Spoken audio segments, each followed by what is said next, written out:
Messieurs et Madame les représentants des institutions étatiques, Messieurs et Madame les représentants de la société civile, chers membres du panel qui va pouvoir discuter aujourd'hui, distingués invités en nom, titre et qualité, Mesdames et Messieurs de la presse et chers collègues. Je suis très heureux de vous accueillir aujourd'hui pour participer à cet atelier dédié aux questions foncières et aux mécanismes endogènes de résolution des conflits. Depuis longtemps en Haïti, les conflits fonciers et les tensions autour de la sécurisation des titres de propriété a fragilisé le tissu social, a contribué à la montée d'une certaine violence et à certains égards bloqué le développement du pays. Nul besoin de rappeler qu'au lendemain de l'indépendance nationale, la question agraire et la question des terres ont été au cœur des débats politiques. L'accès à la terre, principal moyen de production à l'époque, a généré des rivalités et des conflits sociopolitiques dans tout le pays. Mesdames et messieurs, je tiens à rappeler que le droit de propriété est un droit cardinal des droits de l'homme. Protégé par le droit international, mais aussi par la Constitution haïtienne, il oblige l'État à créer les conditions générales qui rendent ce droit effectivement utilisable. Cela implique par exemple une protection juridique efficace si la propriété privée est menacée. Quel est l'objectif de cet atelier qui va durer 3 jours, cette semaine et également la semaine prochaine?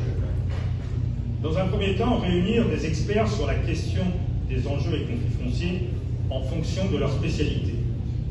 Sociologues, juristes, arpenteurs, magistrats, universitaires, chercheurs. Deuxième axe, réfléchir ensemble sur les causes des conflits fonciers et proposer des pistes de recherche. L'un des objectifs de cet atelier vise à nourrir une analyse participative, il vise à ouvrir des pistes de recherche sur les causes des conflits et des causes des conflits fonciers, de cartographier les mécanismes existants de résolution de ces conflits, qu'ils soient institutionnels ou traditionnels, et de réfléchir ensemble à des solutions endogènes, inclusives et durables. Mesdames et messieurs, je tiens ici à remercier l'Union européenne de nous soutenir dans cette initiative, sans qui cet atelier ne pourrait pas avoir lieu. Je tiens aussi à remercier les panélistes. Leur analyse, leur expérience, leur expertise seront précieuses, car le défi n'est pas mince et il est d'importance. Des terres indivises issues des héritages au domaine public et privé de l'État mises en affermage, les enjeux fonciers en Haïti sont très complexes et surtout intrinsèquement liés aux réalités démographiques et aux migrations à la fois rurales et urbaines. Aussi, il semble nécessaire de pouvoir adapter un système légal aux réalités d'une société en pleine mutation, autant que cela paraîtra nécessaire et cohérent avec ces réalités. Aujourd'hui, nous avons un ennemi de l'intérieur. C'est l'insécurité. Et le ministère de la Justice, le gouvernement, le CPD ont fait de l'insécurité leur priorité. C'est dans ce sens que, justement, nous apportons notre appui à la police nationale d'Haïti et nous profitons de chaque occasion pour féliciter, pour encourager les vaillants policiers qui chaque jour se trouvent sur les fonds. Mois passé, il y a seulement, nous signons pour la police 12 millions de dollars américains pour achat matériel, ça, pour combattre l'insécurité. Pour moi, ça, à ville là, il faut qu'on finisse là, nous avons décaissé 150 millions de gouttes. Ça veut dire que nous avons plus que 11 millions de dollars américains pour la police mener opération dans le cadre de la bataille menée contre l'insécurité. Nous en faisons situation côté que aujourd'hui, il y a aussi une nouvelle forme de sécurité foncière. Avec bandits, Negazam qui est associé malheureusement à des professionnels notaires, arpenteurs qui ont marché planté dans le Caïro. Des gens qui sont dans la diaspora qui sont entrés dans le conseil. Ou des gens qui sont forcés de quitter le pays. Ou des gens qui n'ont pas de moyens de défense. Notre politique du ministère de la Justice, c'est lutter contre une forme de sécurité foncière. Parce que nous disons qu'il n'est pas possible. Pour un monde construit un Caïro, il mettait tout le temps de travail, force de travail, ville, force de travail active, 20, 25 ans pour construire un caille. Les gens qui sont dans la diaspora, qui vivent construire un caille pour vivre en retraite, un seul jour pour l'ouverture, ça, il va aussi. L'ordonnance Charles X, 17 avril 1825. Année appelée par le roi de la France d'alors, l'an de grâce.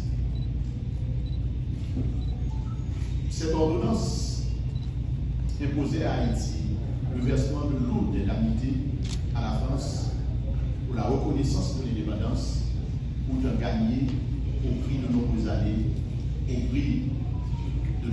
de guerre de libération nationale. Et au lendemain de l'indépendance, après la guerre de libération nationale, une question cruciale s'est posée.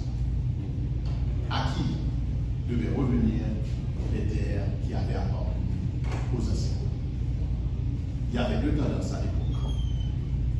La tendance minoritaire disait que ces terres devaient appartenir à ceux qui ont leur père et mère en France, c'est-à-dire les fils et les filles des anciens colons, des anciens livres automatiques. Et Dessalines, se positionnant dans la lignée de la justice sociale, eut à faire cette question. Et ceux qui ont leur père et mère en Afrique. De cette question cruciale, et à ce moment précis, a pris naissance la problématique des conflits fonciers en Haïti.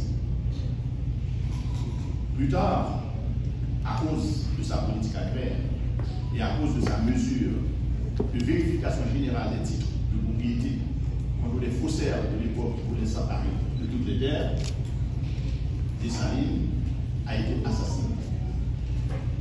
Mais la question des conflits fonciers n'est pas résolue. Haïti traîne cette question depuis 200 ans. Haïti souffre de sérieux problèmes de cadastre et plus de la moitié des dossiers que les tribunaux connaissent aujourd'hui sont des conflits fonciers. D'où l'intérêt, la place, l'importance, l'enjeu de l'atelier organisé aujourd'hui conjointement par le Haut Commissariat des Nations Unies aux droits de l'homme, la délégation de l'Union européenne et le ministère de la Justice. Nous remercions le Haut Commissariat des Nations Unies aux droits de l'homme, qui est notre partenaire, le partenaire du ministère de la Justice et de l'État ici. Nous remercions la délégation de l'Union européenne, qui est aussi un des partenaires clés de l'État haïtien. C'est un atelier qui constitue un espace de dialogue, un espace d'échange, un espace de partage et de mutualisation d'expériences, de compétences sur la question des conflits fonciers. Et cet atelier, comme vient de le dire M. le maître de conférence, va contribuer essentiellement à apporter des éléments de solution à la crise des conflits fonciers en Haïti.